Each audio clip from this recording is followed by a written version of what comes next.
Good day, students. Hi, it's Teacher Dean again. And for today's lesson, let's discuss about division patterns. But before we proceed, let's find out first the parts of division sentence. In a division sentence, we have the dividend, the divisor, and the quotient. The dividend is the number that tells us the total amount being shared. A divisor is a number that tells us how many groups we are sharing the amount into. And the quotient is the number that tells us the number in each group after the division. Keep in mind the parts of the division sentence, as it will be useful for our today's lesson.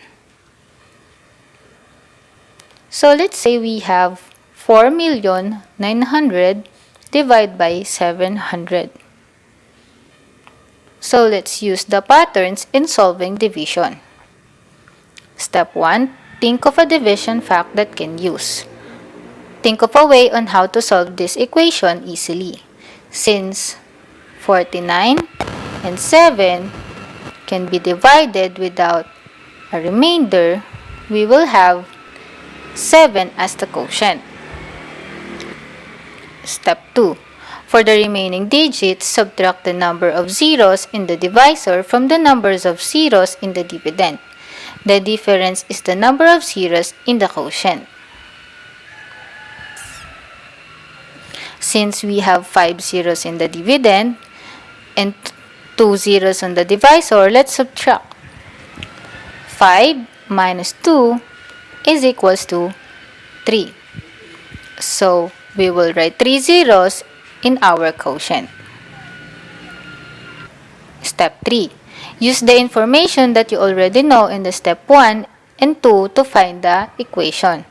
In the combination of step 1 and step 2, by finally following the instruction, 7,000 is our quotient. Let us have another example. Let's say we have 45,000 divided by 50. First, think of a division fact that you can use. 45 divided by 5 is equals to 9. Next, subtract the number of zeros in the divisor to the number of zeros of the dividend. So, 3 minus 1 is equals to 2 zeros. And finally, we got 900. Another example. Let's say we have 640,000 divided by 8.